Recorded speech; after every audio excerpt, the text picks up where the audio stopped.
One concern now is, and I've heard you quoted on it, is layoffs. I mean, you've done this now, you've made this sacrifice, but you're not free from layoffs for your members. What are you going to do? What are your thoughts on that, and what are you going to do to try and prevent it? Well, the first thing that has been done, as suggested, was that the employees have made some kind of financial sacrifice that will save the state a substantial amount of money over the next 2 years. We'd certainly hope that the administration and other elected officials will now look to other ways to try to balance the budget as is needed and not look at continued layoffs. One example, attrition. We expect, and the retirement system expects, a number of, perhaps a record number of people retiring by the end of this year because of the financial circumstances, people deciding that they might as well retire rather than having to pay higher medical costs or face a furlough with a resultant pay cut. We're anticipating that 2 or 3 times the normal number of retirements may take place, all of which will save substantial money for the state. And we would expect that efforts would be made to look at that as one means of saving money. And for us in our organization, we wish to advocate that something be done that should have been done a long time ago, which is the administration and the legislature should look at organizing government appropriately. We may not be able to continue with the size of government that we have, but we need to take a more balanced and strategic approach to reconfiguring government to meet the needs of the population going into the future while addressing the issue of cost. What about, are you still thinking of calling for a tax increase, say maybe next year? I think all of us are going to have to face the conclusion that one of the elements that needs to be dealt with is revenue. We are seeing now where there's an outcry from the public about trying to ensure that schools stay open. Well, for schools to stay open, the employees have to be paid. And there are also costs that are associated with running the school. One of the things that we need to face up to is revenue. Now, how that gets done, that'll be left to the policymakers. But along with the cuts, there is going to have to be some attention paid by elected officials to generate additional revenue for the state. If not, we're doomed to this kind of fate for the future, and I don't think that's what anybody wants. Just a moment ago, you were talking about restructuring of government. What did you mean by that? We had advocated from the beginning of this year that anticipating a number of people retiring as well as the financial difficulties that the state was facing, that options should have been exercised to try to consolidate government where possible using attrition. You could downsize or right-size government to a way where vital services are protected, jobs are protected for those who want to remain on the job, and it fits the budget requirements that we need to have. We're not looking to purge government of more employees per se. That's not the answer. In an economy like this, job protection is important because people need to keep employed and spending money for the economy to generate some improvement. But that unfortunately was not done by the administration. It hasn't been done by the legislature, but we're certainly advocating that it be looked at this point. Well, your school officials, your school HGEA members in the schools, will they be taking the furlough days as the same day as the teachers? Our understanding is that the DOE is looking to implement the same schedule for the employees we represent as is being done for the teachers. Randy, talking about the layoffs, has part of your message to the state been, hey, if you lay people out, you're only compounding the problem because without income, you're generating less tax revenue, and has that been part of your message to the administration? From the very beginning, the message that we have suggested is that layoffs obviously would be the worst, but even some kind of a pay cut via furlough will also have a negative impact on the economy, most certainly. And right now, it's rather unfortunate, but to a degree, I'll characterize it as saying is that we're feeding the beast right now. We're in an economic downturn, and given the magnitude of the pay cuts that employees are absorbing and adjusting to, along with the increases in their medical, they're not able to spend money like they might want to. It's going to be a very difficult holiday season for a lot of people, and as a result, it's just going to exacerbate the downturn as it is already. On the votes that were close, the 60-40 or that, what would you say to the 40% of people who were watching from that unit who voted no and might have a problem with it today.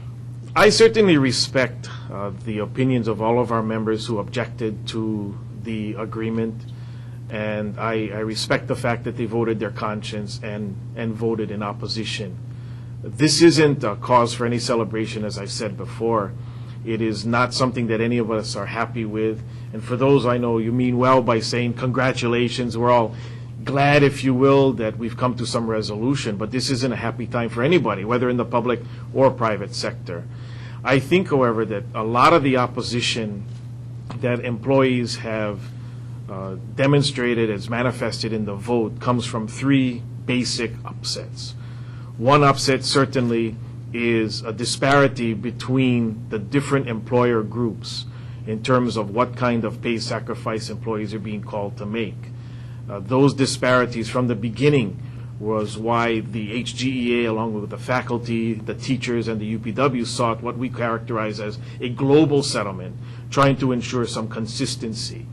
But those disparities now are upsetting to a lot of people. A second factor is the fact that the governor is not assuring that while people are making sacrifices, their jobs will be protected. So a lot of people are insulted that they're going to sacrifice pay and not necessarily protect the job of somebody else or their own, for that matter. And the third, very frankly, government employees, I think, are rightly indignant about how they've been treated from the beginning. They haven't been treated well by their employers, and frankly, they haven't been treated well by the public. And on the part of our members, what was most disconcerting throughout this process was just how hateful some people could be and the kind of upset directed at government employees.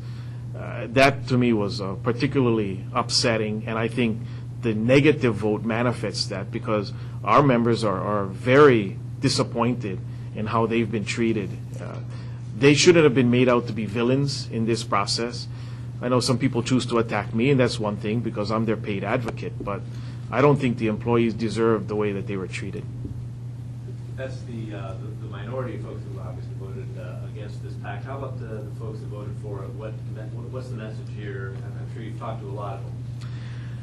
I think most people realized from the very beginning that some kind of sacrifice was necessary. The question was how much, and to be assured that they'd be treated fairly. I think there are a lot of people that are resigned to having to accept some kind of a pay cut via furlough. And for a lot of people, even though the outcome wasn't desirable in a way where none of us want to face this kind of decision, the decision now creates certainty in their lives. And everybody will be able to now make adjustments and move on. And that was, I think, what resulted in the positive vote. Randy, can you talk about what your union's plans are for the legislature and the EUTF benefits? What are you going to be asking the legislature to do regarding the medical insurance? The first thing that the legislature is going to face is the issue of governance. The administrator of the EUTF is retiring, as is his second in command. And there are 3 of the 5 employee trustees whose terms end and are not seeking reappointment. So beginning in January, the legislature is going to have to, the administration first is going to have to contend with who's going to be running the shop. And beyond that, the legislature, we're going to call upon the legislature to revisit the governance of the EUTF to determine how we're going to go about administering plans. And what you may see then is changes to how the plans are governed and administered as a start.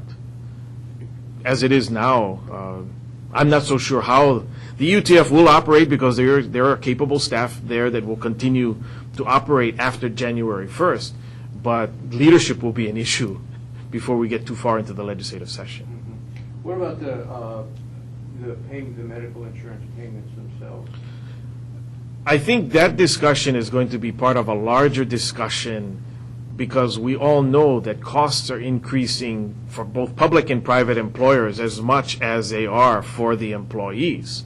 So we're going to be looking at certainly trying to reduce the burden that the employees are facing because they've been bearing the burden of these large increases. But at the same time, we'll do so acknowledging that the cost issue is one that affects the employers as much as it does the employees. In this case, the state is saying they're not going to pay anymore, and certainly we feel that the state should pay its fair share. But a determination of how much, I think, is going to be somewhat complicated as you consider all the other factors involved. Do you anticipate facing any proposed legislation this year, whether it's from the administration or otherwise, to seek to revamp collective bargaining? How would you respond if that starts to move through the legislature?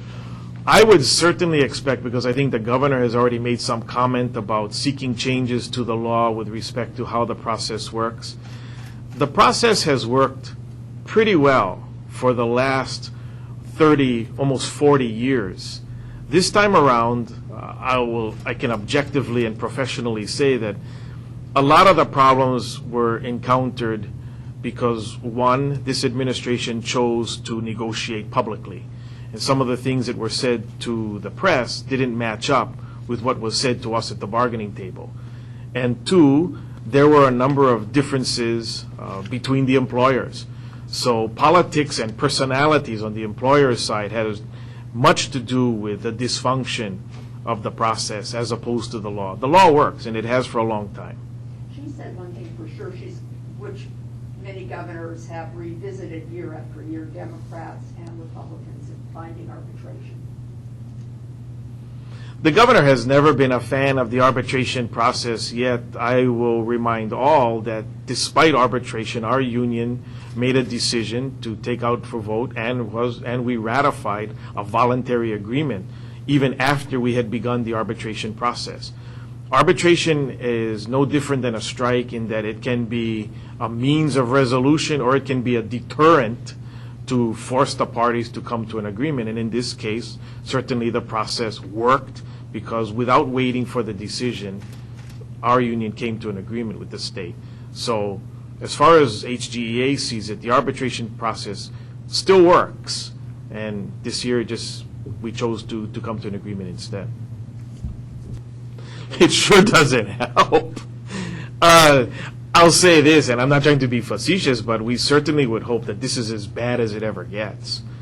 And I don't wish to personalize this, but for our organization, I would certainly hope that this is something of a low point, and that we're not going to see anything get worse. But I think we, here in Hawaii and across our country, are facing some rather difficult times that are calling upon all of us to make changes. And I have heard more and more people suggest that when we come to adjust, we'll be adjusting to a new set of normal as opposed to where we had been previously. We all wish we could go back to where we were. But I think for our organization, it's a very tough situation, but I believe our members are going to adjust. And as an organization, we will adjust, and we will work to help rebuild the community and do what we need to keep us all moving forward.